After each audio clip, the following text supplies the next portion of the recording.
Welcome to Wholesale Hardknocks. This podcast was created by me and Daryll squatting up together and doing badass shit. And we want y'all to do the same. So most importantly, squat up in the comments and do deals together. And then like the video, subscribe to the channels. Yo, Daryll, take them away, big dog.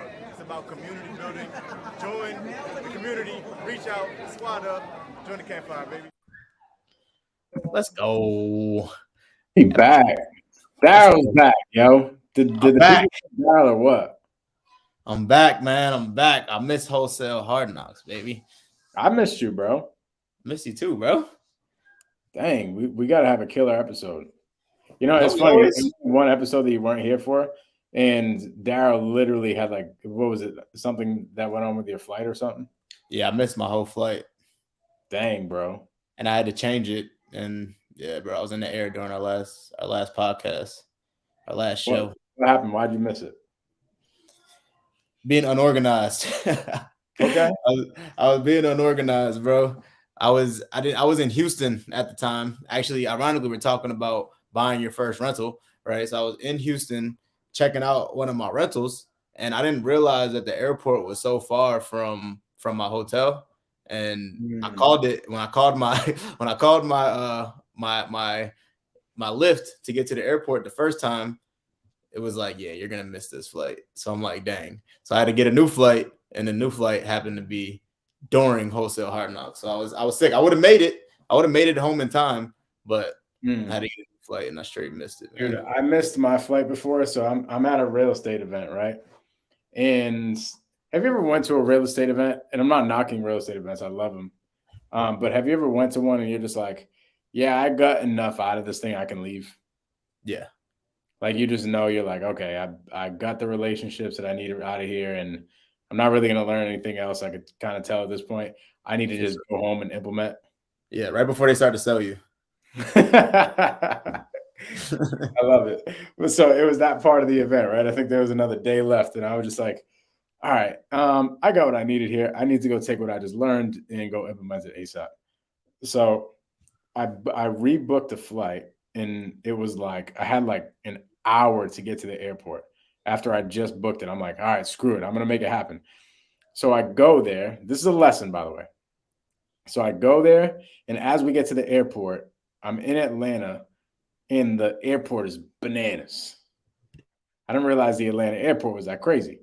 Get there, and the line just to get up to the door is like 30 minutes long. And I'm like, dang, I'm going to miss this flight, bro. So I get in there. I'm running around like a chicken with my head cut off. Finally get my luggage checked in, and I had to take, there's like the fast pass thing that you could take. Had to pay for that, pay for the fast pass, did all the things, right? Clear?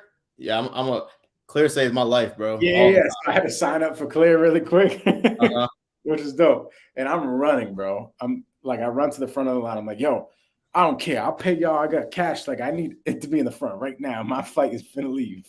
Yeah. They wouldn't let me in. She's like, you got to go talk to somebody down there. So I ran down somewhere, came back. Somebody ended up just letting me cut. And I'm like, okay, cool. So I'm still flying, like running. Okay, so listen to this. I get up to the front desk where I'm supposed to check in for the flight, and they literally say I'm 2 minutes late and I can't board the flight. Wow. People are so I, you know, like right when you're about to board the flight, there's a line there of everybody getting on the plane. Everybody is still getting on the plane, bro. Oh man. And they told me, no, you are 2 minutes late. You can't get on. It was me and another guy. So here's what I want to. Here's my whole lesson here. I'm sitting there and I'm just like, I try negotiating myself on the plane a little bit, right? I'm just like saying some things to try to get myself on the plane. Homeboy next to me is absolutely bugging. Homeboy next to me is like freaking out, losing his freaking shirt, like, oh, this is BS, going absolutely crazy. Okay, so after that, we both get told that we have to go to the main desk for Delta. So we go to Delta's main desk. He still has the same type of energy. He's still on like beating the people over the head like this is BS, like it's their fault. Like they can't do anything about it. You see what I mean? Yeah. It's just their policy. It is what it is. And I'm just sitting there and I'm just kind of like, I'm not laughing at the guy, but I'm just like kind of joking with the employees. Like, yeah, this guy's kind of crazy. And I'm feeling bad for the employees kind of because he's being like super, super rude. So they go, you know what, sir, you just have to go over there. And they pointed over to the next place where his flight was going to take off. And he took it. He's sitting there mad, sitting there pouting like this, like just sitting there sick. A big baby. Like a big baby. And I'm just sitting there like, bro, ain't nothing that we could do, right? Like, whatever. We missed the flight. It is what it is. So I'm like, all right, well, I have the American Express card that can get me into the Delta Sky Lounge. So I go to the Delta Sky Lounge and they start talking to me and they're like, oh, hey, what happened? I'm like, dang, yeah, I missed my flight. Homegirl just like waves me over and she's like, hey, let me check you into the next flight and everything like that. I'm like, okay. So she checks me into the next flight and she's like, oh, we're actually literally going to pay you to upgrade your seat. Wow. So they gave me $40 to upgrade my seat. Homeboy was still sitting back there pouting. So I literally got to hang out in the Delta Sky Lounge, had a couple mimosas for $40 and upgraded my flight. While homeboy was sitting back there sick. Pouting. My whole entire moral of the story is like, I was rewarded in that moment for my attitude. Yep. The attitude that I brought to the table literally paid me and got me drunk. That's what happened. My good attitude that I brought to the table ended up benefiting me, and homeboy's attitude was like salty, sitting there like for me. Bro, it's funny that you talk about this because I literally had a conversation with somebody on my acquisitions team today, and he's like, bro, like we're talking about his journey before real estate, before he got on my team and everything like that, and like it was a lot of mindset. It was a big mindset conversation we had, and what I told him was, I said, the secret, it's actually funny, right? Because the secret to success and attracting anything you want is feeling, right? And how you actually feel at that time, right? So like, for instance, in your story, this guy was pouting, right? And he got nothing but a chair in another section, and he just continued to pout. He attracted more circumstances to just make him pout. You, on the other hand, you're like, hey, bro, it's whatever. This is cool. You probably had a big smile on your face at the same time, right? And what you started to attract were more things that made you smile and made you happy, right? So that's the secret to anything, right? Like I tell people, I asked my acquisitions guy today, I'm like, what's your biggest goal right now? He said it's peace and freedom, right? I said, okay. Have you ever felt peace before? He's like, yeah. I'm like, okay, so take that feeling of peace, bottle it up, and put it in your pocket, right? And whenever you're not feeling right, drink a sip of that peace that you got in your pocket, and you will continue to attract more peace, things that will make you feel at peace. But if you're walking around all pissed off and pouting all day, you're going to continue to attract things that are going to make you pissed off and pouty. I really like that, bro. That's actually a major key, like some that's like an action step somebody can take, right? No, which is really, really cool because, bro, we're all human. We all have these things that go on in our lives that make us like be in a bad mood or whatever the case is. I have them. I literally had one this morning where I woke up just like in a funk, just in a weird space this morning. And as I'm crushing it, I woke up super early this morning, like 3:30, hammered the gym. And as I'm getting into my workout, the Holy Spirit just tells me, he's like, yo, Mike, you just got to keep crushing this workout and your mood is just going to change completely. And you're going to be so grateful that you woke up early for one, but grateful that you're in here able to hammer the gym. And literally my whole entire mood shifted as I'm like in the middle of my workout. So as I'm in the middle of my workout, doing the freaking reps, I'm just like feeling it. I'm like, oh, this is great. Yep. I'm like, I feel much better. I literally woke up on the wrong side of the bed. And it wasn't until I started having gratitude of like, dang, I'm lucky enough to be here early in the morning, grinding, getting this workout in. A lot of people can't even work out. Facts. You know? Gratitude is everything. Actionable step. I like what you said. Put that bottle in your pocket and take a sip when you're ever feeling it. Yep. Yo, here's the action item is for everybody who's watching right now. Like, stop and think about a time where you worked hard on something and you succeeded at it and you won. And think about that feeling, right? And keep that feeling with you all the time. Like, yo, it's crazy, bro, because the way you feel is a choice. Not to make this about a whole mindset episode, but I did that a few times before, but it's needed a lot of times. But like, how you feel is nothing but a choice, right? Like, you can't nobody tell me that any outside circumstance made them mad or made them upset. No, you received but can you receive this outside circumstances? Outside circumstance happened to you, and you decided to be mad about it. Like, it's just a choice at the end of the day, right? So if you know that your goal is to do something, right, you're not really chasing the goal. You're chasing the feeling that goal brings. We're not chasing the money. We're not chasing the house. We're not chasing the cars. We're chasing the feeling that all of that brings. And you can feel that literally right now, right? Yeah, so you don't even need the things that you think that you need. You don't, bro. That's why most people who have all this money, that's why they say like money isn't nothing, right? Money doesn't mean anything. That's because they realized they got all this money and they realized it wasn't the money, it was how they felt that they were actually chasing. So you can beat the system, hack the system, and start feeling that way now. 100%. It's just in your heart. Whatever you're feeling in your heart, that's what you want to chase. And then the money follows that. Yes. Because typically what happens, right? Here's the series of events. Your heart feels something, which leads to you wanting to like build a skill and master something. So, right, let's just say your heart is making you feel like you want to do real estate. And for some reason in your heart, you're like, hey, I want to do this wholesale thing and I want to talk to sellers and I want to get good at sales. So your heart directs you to be like master sales. And then here's the coolest thing. The money just follows the mastery. Yep. Like once you have mastered something, the money just follows it. So, but money doesn't follow anything but something that is attached to skill. Like you got to have some sort of skill. Notice like that's why barbers make money because they can cut hair. That's why a painter makes money because he knows how to paint. It's literally a skill that somebody had to sit down, learn, and that's what money follows. Yep. So your heart will lead to where you're going to spend your time and energy on building the skill. And that skill that you master is then going to follow up with money. But here's what happens. People will look at the third thing first. And then they'll forget about these two. When really these two are the only things that really matter. And the money doesn't.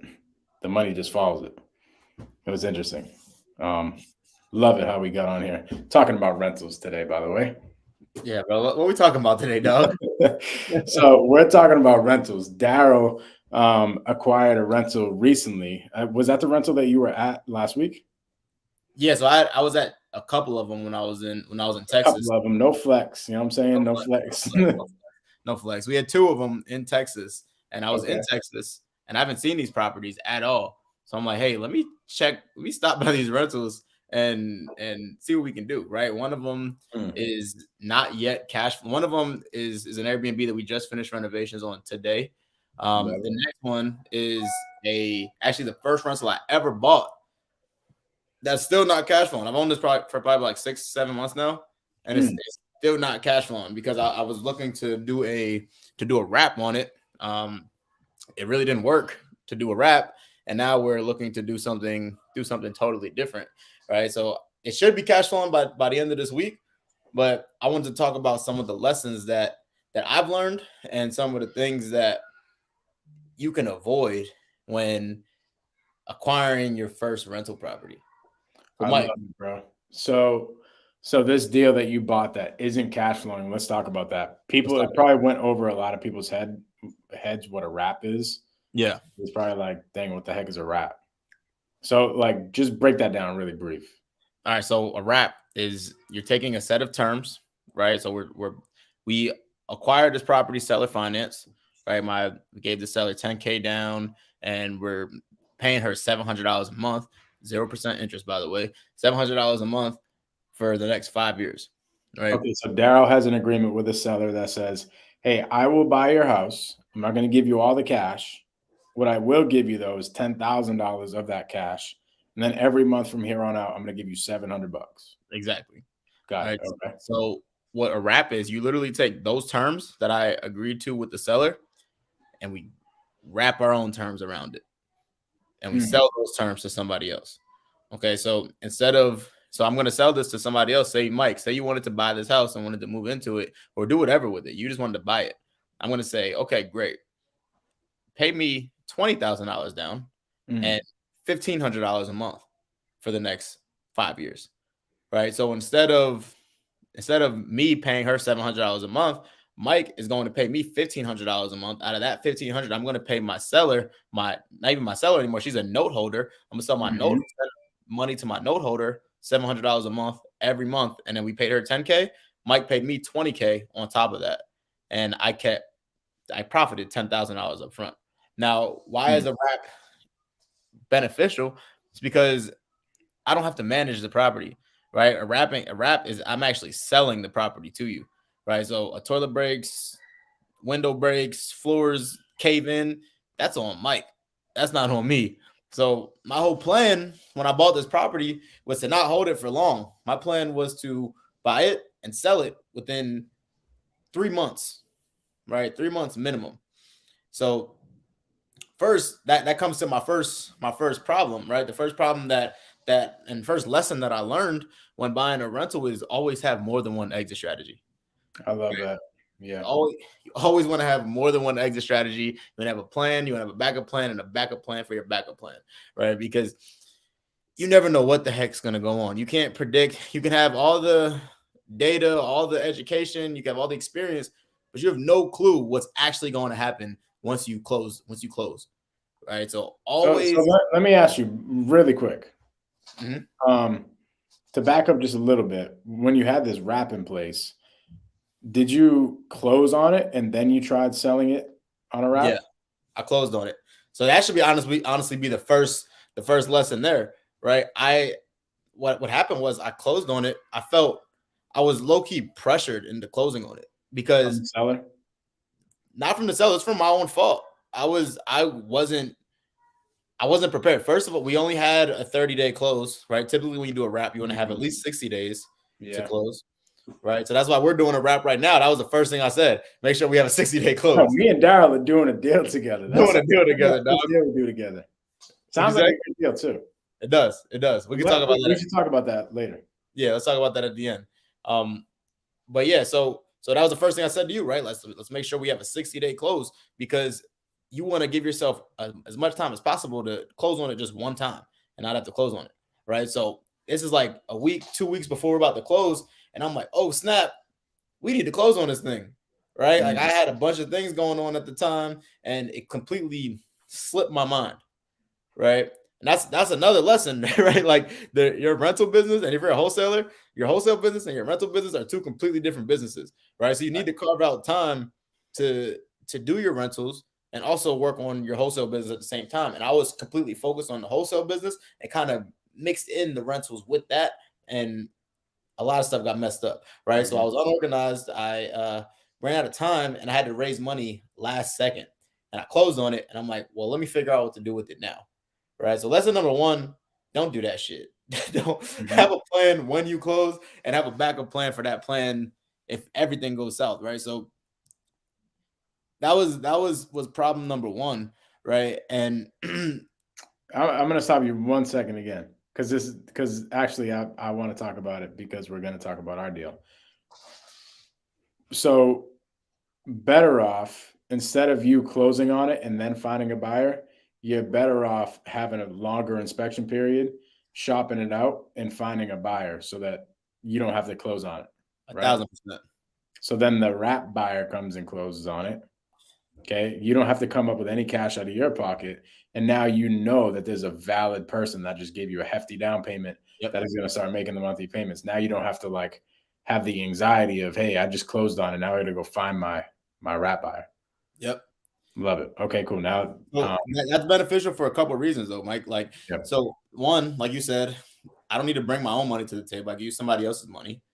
Two, if you close on it yourself, that's extra in closing costs that you have to pay every month. Well, the first time, 100%, yeah.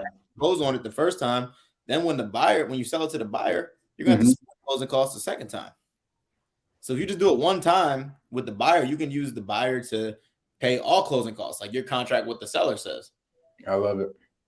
And then on top of that, you actually know, like, what happens if you go 30 days and you have no bites on this, no interest at all. You decide to close on it.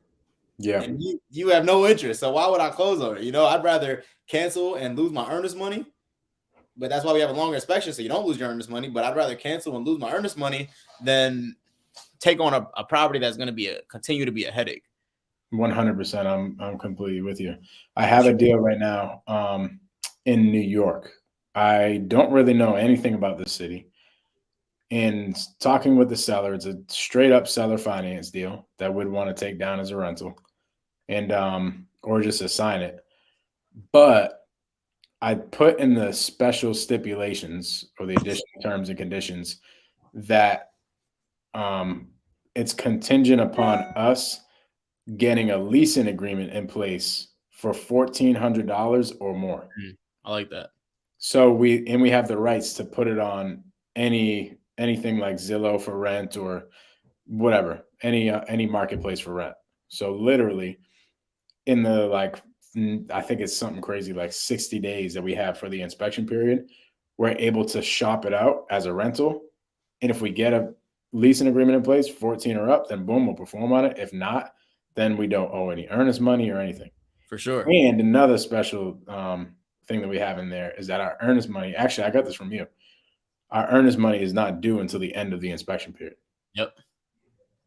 Bro, you make your money when you're buying the property, right? So like when you're negotiating up front and you want to make sure that this is a good deal, you make sure of that while you're negotiating with the seller in the beginning, right? We don't do that at the end when you sell it. You make your money in the beginning. And that brings me to my next lesson on this deal. Bro, this is one of the biggest bonehead mistakes I've ever made. And it's last thing I want to go over though. For the terms, right?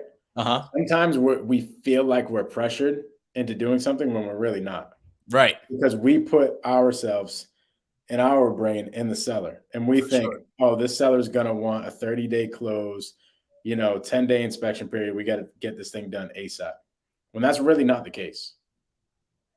Like at all. So all this stuff, I have another rep that I'm trying to get under contract tomorrow. And she, up to this point, we haven't talked about any cash going to her. She just came to me today as we're about to sign the contract tomorrow. She was like, hey, I have some dental things that I got to take care of. Are you able to come up and give us some sort of cash? Right. And then we'll get the deal done with you. But I wasn't going to mention that right away. Like, hey, yeah, I'm going to give you a down payment of $20,000, right? I'm not going to mention that right up front. Right. Same thing with the closing date and the inspection period and everything like that. So I just wanted to mention that. Never put yourself in the place of the seller. Always just get the information from them. But go ahead, bro. Yeah, bro. No, I love that. I love that. And now all this is aligned, right?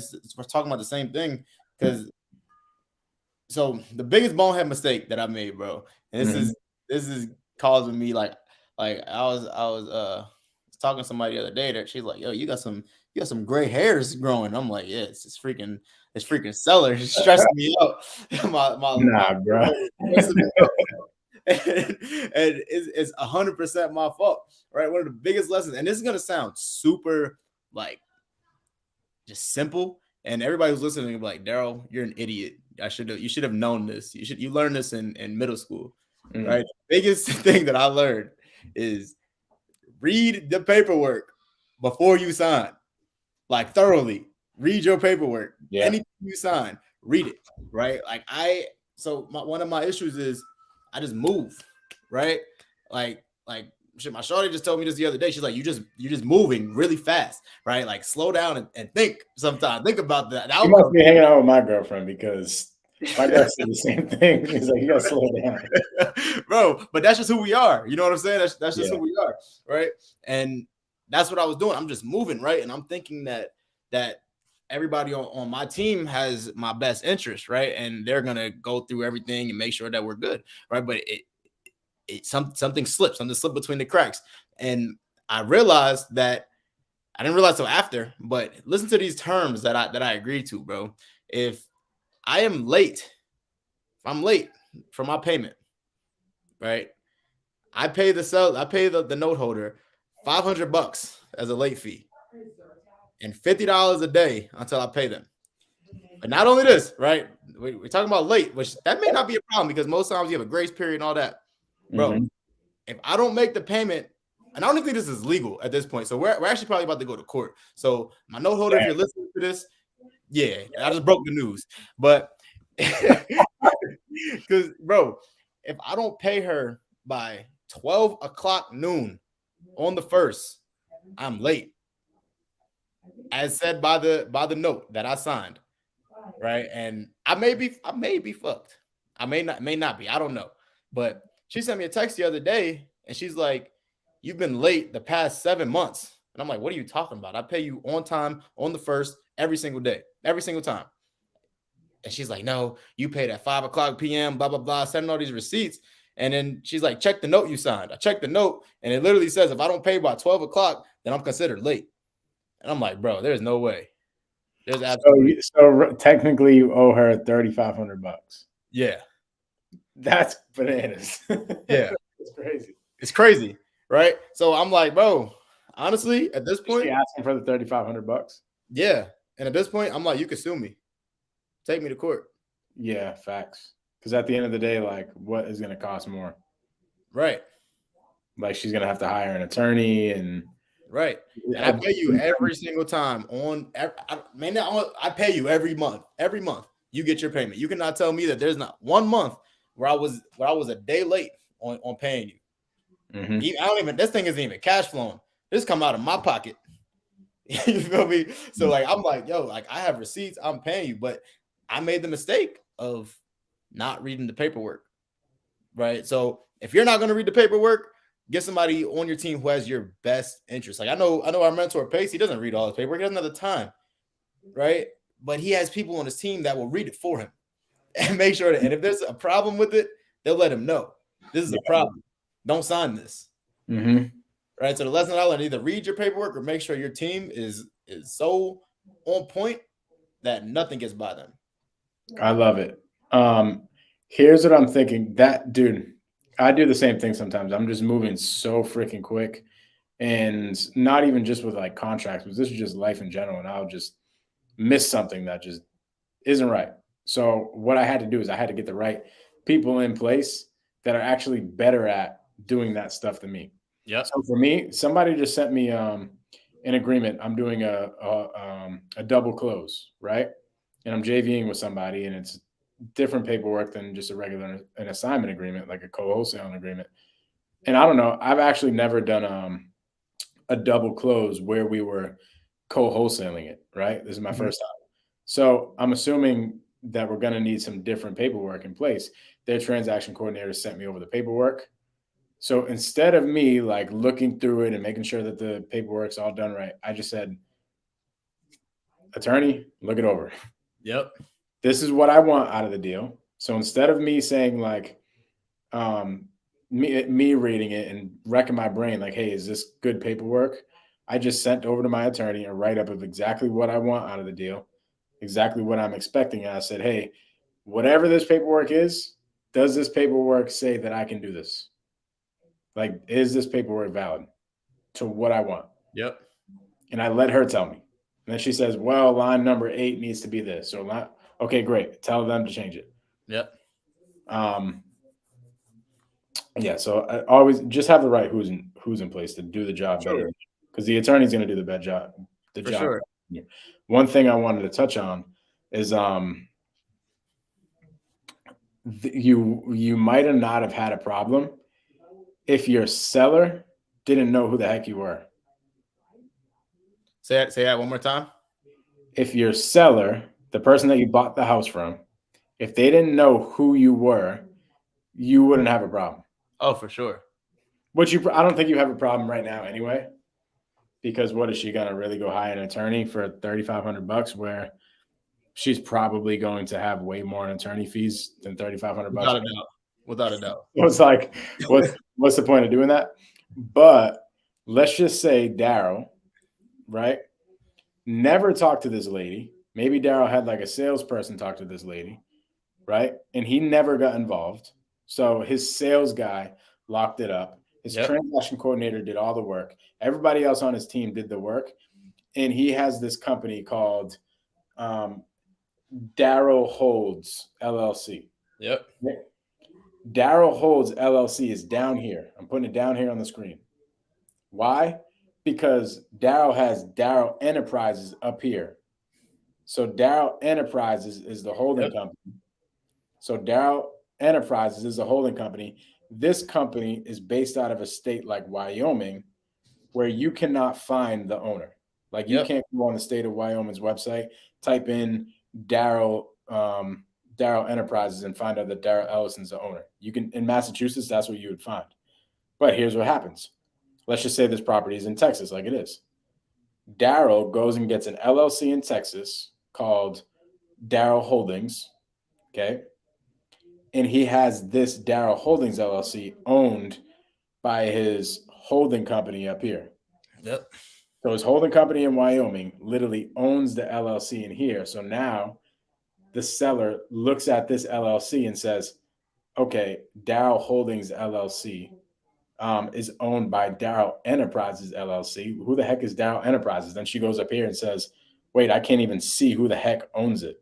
Nope. So now when the seller's like, oh yeah, I'm taking his ass to court. Who are you taking to court? For sure. You can't find him. For sure. And that's a great point, bro, because the first half of that I did. Closer closed it. TC transacted it. It wasn't until so there was another mistake. So the moral of this whole story is take your time before you buy a property. Take your time, make sure all your T's are crossed, I's are dotted, right? Because I had to rush, because I remember I told you in the beginning I had to rush. I bought this in an LLC that has my name all over it. Has my name literally all over it. Damn. And she found out exactly who I was because of that. She's probably watching it right now. I don't care. Yeah. So like, even if you did close her and you were the one doing everything, you don't even need a team. I could be talking about, yeah, my name is Mike Gomes and da da da da da. But then you go and look up my LLC and it says nothing about Mike Gomes. Yep. I could just ghost you and okay. For sure. I might have told you a fake name. Right. Here's the caveat. You will get caught up though. And I learned this recently with the last Airbnb that I bought. You can have all that, right? And I thought that I was fully protected with all that. Everything that I just talked about, I thought I was fully protected. And then when I'm signing the paperwork, my transaction coordinator says, hey, Mike, do you want me to be a nominee on this thing? I'm like, what the heck is that? He's like, do you want me to sign off on your behalf on all the paperwork, on all the closing docs? And I'm like, no, I can sign them. He's like, bro, you sure? Because once you sign those docs with your signature, now you are exposed. Now everybody knows that you own this property because those documents are recorded. So he's like, I can literally sign them off for you. You just have to sign this document that's not going to go to anybody, but I'll sign them off for you. So literally I get somebody else to sign my paperwork. So now nobody knows anyway that I own this property unless they go through a bunch of hoops and ladders with the attorney. I need to do that. I need to start doing that. Right. That's smart. Mm-hmm. That's smart. Yeah, bro. That that's the moral of that story is slow down, because if I would have slowed down, I would have because like my LLCs are set up just how you talked about it, right? My LLCs are set up just like that, right? Mm-hmm. But if I were to slow down, and if I was able to get that done beforehand and during the inspection period or whatever, right, it would have been a lot better, right? We'd have had a lot less headaches than I'm going through right now. I'm grateful for the headaches because I'm learning something, right? They're all lessons. You'll never see me complaining. You'll never see me crying about this, right? It is what it is. Extreme ownership, and figure out what the solution is, Now, that's one of them, right? The other one, the other property that I went to, this thing, man, this was my main issue, right? So this is one in Conroe, Texas. We actually just finished the work on this. Hold on. If I could share my screen, I could actually show y'all the work that we did on it. Give me a second. Let me see. We have a quick question, Let's see. and hold this thought because I love this question. We're kind of gonna derail a little bit here, but hold that thought. So, want to understand some of the sales psychology and human nature. How do you guys create a push pull scenario or scarcity slash urgency? Very, and I'm not going to go into the weeds. But in my sales training, I teach one of the steps. It's called urgency. And pretty much what we do is we make the seller feel like, dang, if I don't do this thing ASAP, they are going to run away. Right? So I'll tell somebody, hey, Daryll is my partner. He's the guy that's like, hey, we're buying this house, that house, and the other house this week. Typically, we'll only buy one house a week. And Daryl's the guy who decides that. I'm just the guy who finds all the deals. Okay. So I have to take all this information. I got to go send it to Daryl. And Daryl looks at like this opportunity compared to about 10 other opportunities. And he picks one. Like I said, we usually pick one a week. So I can try my best to push him to get this thing done this week. Is this something that you want to actually do this week? If not, no worries. I can circle back, but I can't really jerk Daryl around because he's a busy guy and he's just like, yo, don't send me any bullshit. Like I want to get this thing done. Right. I have other opportunities that I'm looking at. I have other families that I'm helping out. I need people that are serious. So is this something that you're serious about? And you get them to agree. Oh, yeah. This is something that I'm serious about. Okay, so I'm going to try my best. When I go talk to Daryl, I'm going to get him to try to approve this thing. And then you come back in and you're like, I got great news. I'm actually surprised. Daryl actually approved your property. And then they feel like they won the freaking lottery. Bro, 1,000%. That's how we create urgency.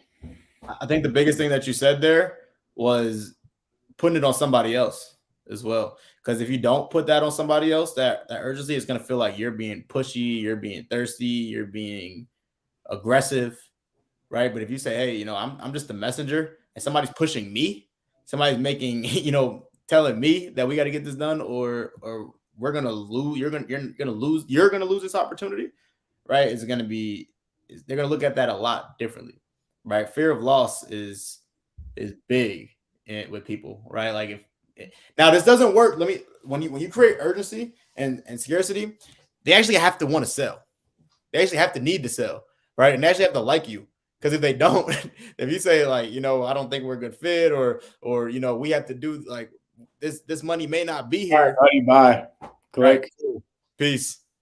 And then you completely, thank you for bringing that up. If you do that at the wrong time, after you haven't filled up every single bucket in your sales process, like this is once, so I teach, right? 1 through 5, buckets 1 through 5 are buckets that you need to fill up before you go ahead and like present them a solution and you start creating urgency and doing everything to close. Yep. Don't even go there until you fill up every bucket 1 through 5. If you haven't filled up every bucket 1 through 5 and you just immediately try to create urgency when, bucket number 2 and 3 aren't even filled up, then you're going to get hung up on, or you're just going to kill the lead. And it's going to be very hard to go back in for a follow-up call. So you want to make sure that all your ducks are in a row before you go ahead and do something like that. Make sure that they're ready to sell. Make sure that they're actually motivated to sell their property. And then you can go in and say some things like that. One other important thing to add to that, Daryl, is the sense of pull away, right? Like you don't need this deal. Okay. That's why I mentioned it really quick when I was just talking about exactly how we go about urgency. I mentioned, hey, if not, no worries. If this isn't something that you want to do today, it's really no sweat. Like I'm cool. I'm cool with pumping the brakes and we can revisit this thing in 2 or 3 weeks if you want. Yep. That way they know that you're not thirsty. That takes the like thirstiness out of it. Part of that, I tell this analogy, right? Like part of that is actually not like being ready, like you said, being just not interested, right? Being ready and willing to walk away from any deal at any time. Mike, imagine you go to Foot Locker, right? And you try to go buy a pair of new all white Forces, right? Pair all white Air Force Ones, and you pull the shoe, you get to the cash register. They're like, I'm gonna charge. These are $300, right? Mike's like, hell no, I'm not paying no $300 for some Air Forces. So what Mike does is goes right next door to Foot Action, and they have the same sneakers for $100. Which one is Mike gonna go with? $100 Every single day. It's the same exact thing with real estate, right? Like, why would you force yourself into a deal that is way too high when you can go to the neighbor, you can go around the block and get a property that's priced correctly and sell it, keep it, do whatever you want with it, right? You have to be ready and willing to. It's part of that abundance mindset, right? And that's like back to these rentals, right? Like I closed on this property because I was working with the scarcity mindset. I was excited. I'm like, oh, I just want my first rental. I want to buy my first rental. When you probably saw another 20 opportunities since then. Bro, 1,000. If I was the salesperson at Foot Locker, this is what I would say. When Daryll came to me and he was like, hey, if he was my client, he was like, I want to buy these things, but they're $300. I'd be like, bro, here's the deal, Daryll. I saw people walk in Foot Action for the past week looking for these Air Forces. Not one of them walked out with any because there isn't any. They're all gone. They only got size 14s. Yep. Like, these Air Forces aren't anywhere. I literally have one more pair of 11.5s in your size. I honestly, and I'm not even trying to hard sell you here, but they're like the only pair in your size probably in the vicinity of like 30 miles. That's why they're so high. You really don't have to buy them. I don't care because I actually have somebody else that just called me about them a week ago that said that they're coming in a couple of days. They could buy them. I don't know. But if you want them, they're there for you. So I'd be like, shit, where's my card? Yeah, right. Right. You created that scarcity and that urgency. 1,000%. 1,000%. Yeah, let's get into the second rental, bro. Let me show you. You want to see it, bro? Let's see it, bro. Let's see it. Let me see if I can pull it up. All right. Can you see this? Can you see this full screen? Yep. All right, cool. So, dang, bro. All right. So look, when this first started, right, there was two big ass beams right here. Actually, this is quality because this is somebody sent this to me from an Android. Ew, bro. Ew, no, I'm joking. He got an iPhone, but things just got choppy. So there were two big ass beams right here. I'm like, bro, cut that out. We can't have these big beams here. It made the house look really small, right? Like this is a really small detail. The house is still nice. It was clean. Like we didn't do much work to it. It was clean, but we're making this an Airbnb, right? So this needs to be really, really nice. You know, in my opinion, it needs to be really nice. You got the LVL in? A what? A beam, like a cross? Yeah. You see, I don't know shit about nothing when talking about renovations. So yeah, they added that up here, and that's what's supporting it now. Can I point something out really quick? Yeah. Just because I'm picky. Uh-huh. It looks so beautiful inside. The door. And I pray that you guys are door. Bro. No, and this is one of the lessons that I learned. We'll talk about the door. We'll talk about the door, bro. We'll get there. Trust me, we'll get there, bro. All right. So look, we're in here, painted this fireplace, painted everything. Boom. This right here. So we had a wall right here, and then we also had a wall right here going into the kitchen. And there was this was like a little closed off room. And we really wanted to open this up, make an open concept. But as you guys see, we have the stairs right here. So this is the most open that we can make it was by opening up this wall right here as soon as you walk in. I kind of like it. What'd you say? I kind of like it. You like it? Kinda? Yeah. All right, dope. So boom. No, I'm saying even with the staircase, like I'm saying, I kind of like the staircase blocking. Oh yeah. It's pretty dope. I like it too. So we open that up. We have this room right here. Didn't do anything to this room. Didn't do anything to this room either, but just painted. But as you guys can see, and this is something I just peeped too. Would you guys? This right here, we had to fix this as well. Window broken broken. window. Yeah, I don't know how that happened, but I wasn't told by the contractor that was happening. Like, this is a virtual flip, right? So you're expecting your contractor and your boots on the ground to catch everything that you don't see, right? And I didn't see this, obviously, because nobody's going to take a picture of that and send it to me, right? So the window's not broken to where it's like exposed outside, but it's just a little shattered in here. So we'll fix that. Next, so we'll go in here. There was a bathroom in this room as well. There's like a whole full bathroom in there. That's the primary. How much was a reno in this place? $30K. That ain't bad. Damn, for doing structural work too. Yeah. $30K all in. Paint. We redid the kitchen. Did the floors, carpet upstairs. Say hi to Brad.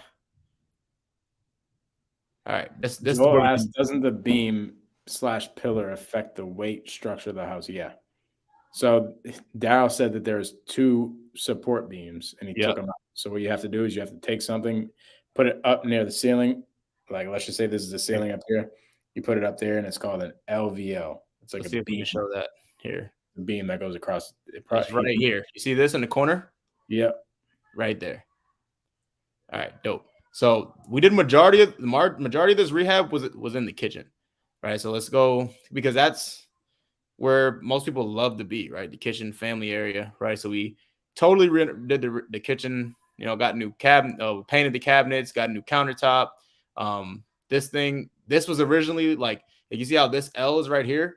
This was like this. So it was like a little box, right? So we took this cabinet, put it against this wall, and put new backsplash on.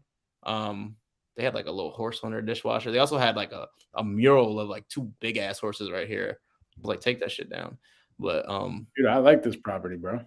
It's dope, bro. It's dope. So it's looking really clean now. So they did a good job. Right now. Oh, upstairs too.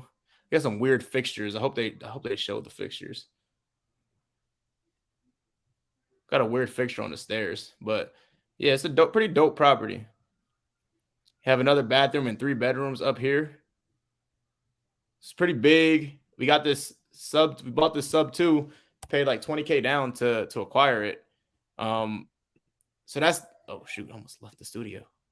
So that was the main thing. Right now, what happened? One of my issues was I tried to outsource way too much on this, and I was totally left out of the loop. Right. So I had the wholesaler. He wanted to stay onto the deal. Paid him a little bit up front, and we kept him on as an equity partner to control everything that was going on with the boots on the ground, with the contractor, with literally everything that happened to the house on the ground. That was supposed to be him, right? And not blaming my guy who wholesaled it, but I still would take ownership for not checking in, right? But I pulled up to the property. I texted the group chat. I'm like, yo, what's the lockbox code? I'm about to go in. Well, not even lockbox. We bought a brand new keypad lock, right, on the door that was supposed to be on the door, right? So I told him, yo, I said, yo, what's the key code to get in? This dude talking about there is no key code. One was never set up. I'm like, so the door's just unlocked? And he's like, yeah. I'm like, he didn't even try to open the door. He just figured. I'm like, all right, bet. Yeah, I wasn't on my way, so I wasn't even there yet. I'm on my way. I'm texting him, what's the code? So I can just walk in. I don't have to wait, And he'd have been better off just telling you a code. He probably would have been. So you put it in. He probably would have been. So I'm like, all right, bet. Cool. Let's figure this out. So the door's just unlocked, right? I walk in. The door's more than just unlocked, bro. As you seen, the door was looking how it looked. The dude tried to put the new lock on the door and did it completely wrong, right? So the door doesn't lock, for one. And then he took off the actual lock that did work, where the door was supposed to go, and didn't replace it with anything. So now there's a little hole in the door that somebody can just peek in and just look. And then once they see, they can just push it open, right? Like, it was literally like I didn't have to twist the knob or nothing. Literally, bro, you go like this and the door opened. So I'm like, all right, cool. What else isn't working? Right. So we get in there.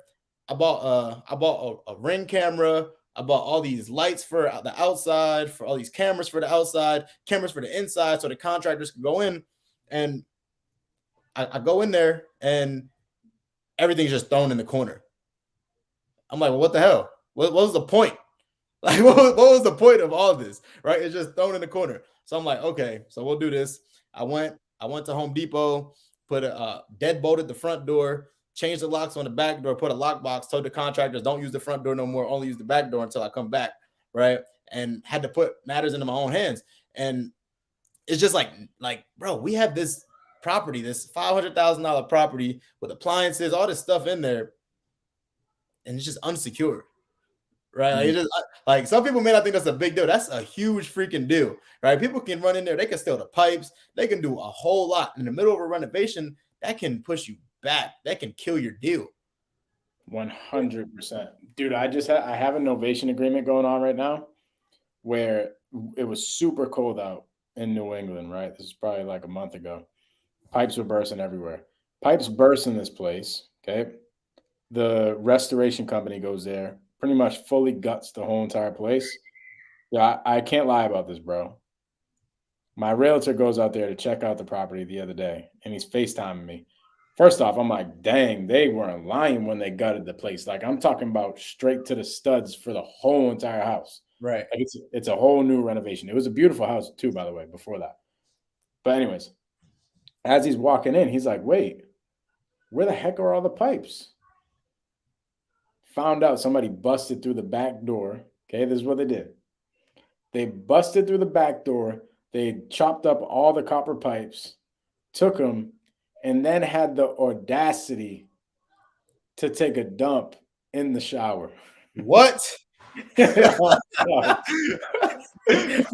no. It's like, I'm not kidding. What, bro? Crazy, bro. But it was because we just did not have the property secured. That I had a property that we wholesaled that somebody ran in there and stole the pipes, like, in the middle of us in our inspection period, right? So the seller thought it was us. He thought we just left his door unlocked and we did all this stuff, and people just broke in. And we made it easy for them. We didn't even, like, on this property in Conroe, they didn't have to do nothing. Mm-hmm. They could have just blew the door. And the door would open, and they could have did whatever they wanted. So I was vexed, bro. I was sick. So I know you're like the king of outsourcing, right? Yeah. Like, out of anybody that I know, you outsource the most. Yeah. And you're the best at it. So would you say it's a better idea to outsource better, or would you say it's a better idea to do more stuff on your own? I think it's better to outsource certain things, but other things you need to be there for. You need to do, right? Like, I should have been the one, or somebody on my team, like in my immediate team, a partner, somebody doing this job, right? Because nobody's going to care about your shit like you do. Especially if it's a rental property, especially if it's a long-term deal.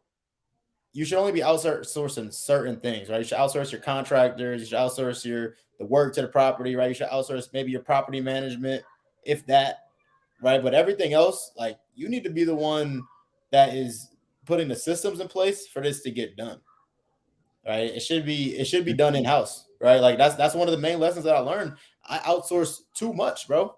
And that was because I was a one-man show for so long, right? It was just me.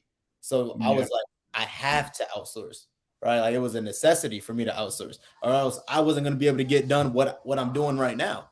You know what I mean? So whoever you outsource this thing to, do they have a business with systems and processes in place for Airbnbs? Nah. So I would argue, and I have a little bit of a different opinion. Okay. I would say, instead of having to put everything on your team, like, actually having something, like, outsourcing it to somebody that knows exactly what the heck they're doing, that has a whole entire thing in place. Either that, or just build a whole Airbnb business for sure of your own department. So it's like, sure. That's what I'm saying. I think I need to build a Airbnb department or have SOPs in my Airbnb department or in my rental side that is strictly for Airbnb. Yeah. So it's either like you go build that department in your own business, or you know somebody that has a well-oiled machine and you're valid and you've seen them do deals and you've maybe done deals with them before and you can fully trust them to get the job done. Exactly. Because I have fix and flip partners that I will just let them do the whole deal. But I know they are valid, and I know I've seen their projects. I know that they can get deals done. I've done deals with them. For sure. You know what I mean? And it actually helps me out like 10 times more than me actually managing the flip. Yeah. Yeah, for sure. Having people qualify and having somebody who's there, right? Like the boots on the ground that I outsourced to, his job, what he did was outsourced to other people who are closer, right? If I would have just outsourced, that is the freaking worst, bro. I have a novation agreement right now. I have a novation agreement in Atlanta, and the realtor has just been outsourcing everything to random people. It's crazy. And I'm like, bro, this is ridiculous.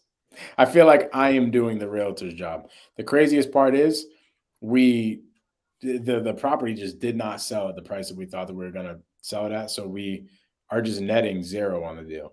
So it's like I'm literally doing the realtor's job to net absolutely nothing on the deal. But it's because I did not vet that realtor. That was my fault. I trusted somebody else's word. Is what it is. Without a doubt, bro. And that's I think what one of my main problems is that I've been learning, bro, is I trust. Let me not say I trust too fast, but I expect the same thing. I expect me out of everybody else. You know what I'm saying? I expect me out of everybody else, and you just won't get that all the time, right? Like people they just won't care about your shit, bro. Like this, like the dude who was on the ground who just, you would think that he would at least tell me, right? Like, yo, I can't set the cameras up for whatever reason, rather than just throwing them in the corner, right? Or just whatever the case is, right? There's so much where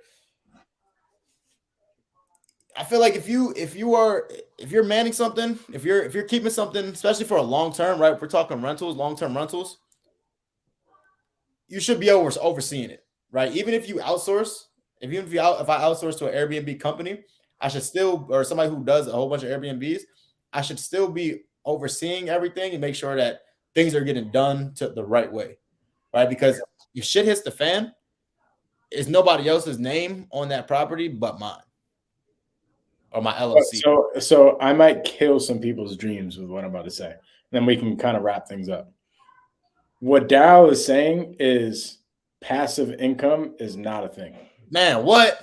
Everybody sees real estate and they hear all these gurus on social media talking about passive income is the way to financial freedom and everything like that, which it is, right? But nothing is really passive. Yep. Like, except there's one way.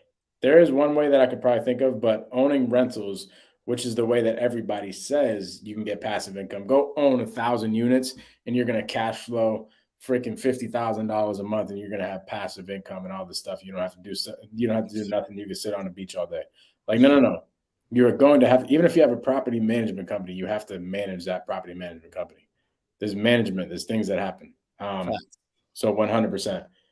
I guess, and you might say what I'm about to say. If you want a true passive income, you would just become a lender. Without a doubt. Meaning so you would just lend your money out. Fact. And even at that, bro, it's still not that passive. What makes you say that? You have to manage that contract. Well, I argue a certain type of lender, right? Like a lot of my lenders in the past, and this is another lesson that I learned on these deals, right? A lot of the lenders that I've used in the past, they're active investors, right? So they're going to want to be there. They're going to, like, this money that they have, they're going to manage the contract. They're going to manage everything else, right? But if you find lenders who they just got money sitting in the bank, losing value every day, this is going to be super passive for them because they don't care anyways. They're actually getting a return now that they weren't getting before, right? So they're not going to do a thing. They're not going to care about anything. They're just gonna get literally a passive check every single month. And yeah, that is facts. There's definitely ways to be passive about it. Yeah, and if they don't get a check, then they may have to step in, and it's not as passive. Because here's what hard money lenders do. Hard money lenders will have a big cash guy. Yep. Right? Or they'll have a big credit limit or something like that. But there's typically a source where all their funds are coming from. Yep. Wherever that source of funds is coming from, they are charging the hard money lender. For sure. So usually the hard money lender isn't the person who has all the cash. They're usually getting it from somebody else at like 3% or whatever the case is. And then they lend it out and it's all brokered through. So whoever's at the top, pretty much the banks, right? Like those are the banks. This is how banks make money. Banks make money passively, kind of. They obviously have a business and everything, but when they lend out money, it is pretty passive. Love it. Without a doubt. Become the bank. That's the goal. Become the bank. And then you get your passive money. Other than that, you ain't going to be passive. Another episode of Wholesale Hard Knocks, big dog. We love to have you back, Daryl. Bro, let's talk a little bit about like just the I want to say I appreciate Mike, right? You need to have friends like Mike who call you out on your bullshit, right? Like as you guys can see, I'm in a different location right now, right? Like I've been traveling out my ass the past couple weeks, right? And Mike's like, yo, you say you're gonna do something, then do it, right? If not, let's cancel this shit, right? Like if you're not gonna give this your everything, like let's get out of here, right? I'll do this myself. And I'm like, bro, I get it. And I was like, shoot, well, I can't. I made I'm like, yo, let's just make it every other week, right? We contemplated making this every other week, right? And I was watching one of our episodes, bro. I was watching one of our episodes when I sent you that text, and I said, fuck that every other week shit, right? I was watching the episode where we interviewed Don Rich, right? So if you guys didn't watch that episode, go back and watch it. That was a great episode. Don Rich is a banger. That was a banger. And I'm watching it, and I'm like, yo, we provide so much value to people. Mm-hmm. Even if not many people are watching live, we provide, this value is on YouTube forever. It's never going anywhere, right? Like literally, I went back and I had a question. Somebody asked me a question about something. And I said, yo, Don Rich answered that on my YouTube. Sent them to YouTube, and I started watching it myself. And I'm like, bro, there's no way we can make this every other week. There's no way. So I'll make it happen, right? I'll make it work. Oh, that's the type of energy I'm talking about, baby. Bro, I didn't even have the Wi-Fi password in the place. Like I had to literally, like at 4:00 when you texted me, I'm like, oh shit, I thought this was at 5:00, and I didn't even have the Wi-Fi password. I had to rush to get the Wi-Fi password. My laptop's about to die, and I had to go find a quiet room to make this happen because we keep the promises that we make to ourselves and to everybody else. You know. So with that being said, by the way, bro, you've done the same thing with me multiple times too. For sure. Like call me out on my stuff. And this is what best friends do. Best friends call each other out, hold each other accountable. That's what this stuff is about. I recommend you guys. It might be in the comments, right? Like you guys might be listening right now and your best friend might be in the comments. Yep. I don't even, to be honest, I kind of forget how we met, but it was probably along the lines of something in the comments. How to find Don Rich? Type in Don Rich on YouTube or a Wholesale Hard Knocks Don Rich on YouTube, and it's probably there. We probably have his Instagram handle in the description, or just type in Don Rich on Instagram. You'll probably find him. I think you got to type in like D Rich or something like that. He has a pretty generic name. I think it's like D Rich. David, shoot me a DM on Instagram at the Mike Gomes, and I'll. No, David, don't be lazy. Search Wholesale Hard Knocks Don Rich on YouTube and go find it, dog, because it's there. And go get the value, baby, because it's there, baby. Whatever you need is in that live. It's there, dog. Yo, bro, we next week, bro. You know what episode it is? We got the big 50, bro. 50, dog. 50 episodes in. 50. We may have to do something special. We may have a special treat next week. Super grateful to be back. Super grateful for everybody that jumps in and watches every single week and goes back and watches and just learns, right? So if you guys got some value from this, hit me and Mike up. Let us know that you got some value from this, and let us know also what topics you want to hear about. Hit us up on Instagram. Let us know what topics you want to hear about so we can continue to make this the best freaking podcast. Not even call this a podcast, the best freaking show on the internet, right? So hit us up. Make sure you guys set your reminders for next Wednesday at 7 o'clock Eastern time, 4 o'clock Pacific and AZ time. And let's get into it, baby. We already got some. That's what David said. David, we love you too, bro. We definitely love you, David. Appreciate you, man. We'll definitely have a conversation about pre-foreclosures as well. We may even bring on a pre-foreclosure specialist that comes in and they can give us the sauce. So let's do it, y'all. Mike, you got anything before we bounce? You have something coming up this week or next week? Dude, I got a lot coming up. So much stuff coming up. This week we have I have an event in Boston. If you guys are listening and you are in the Boston area, or shit, if you want to fly out to Boston, we're hosting a free event. There's probably like 5 seats left at this point.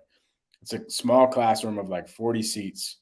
We're pretty much filled up, but it's in Boston at 1 p.m. this Saturday. We're going over creative finance and sales. We got my guy, Cash Money Mike, in the building. So if you have not already signed up for that, shoot me a DM. It's free. It's a free event. We're just going to chop it up for about 3 hours, pour into y'all. So shoot me a DM and I'll send you the link to RSVP. Dang, bro, I may need to buy. We got that going on. I need to slide. Yo, for real, bro. We got to figure something out, dog. We got to do like some sort of meetup together, bro. We got to. Let's figure it out, man. All right, brother. Let's do it. Let's get into it. Yo, I appreciate everybody for jumping in. We'll catch y'all next week. We out of here.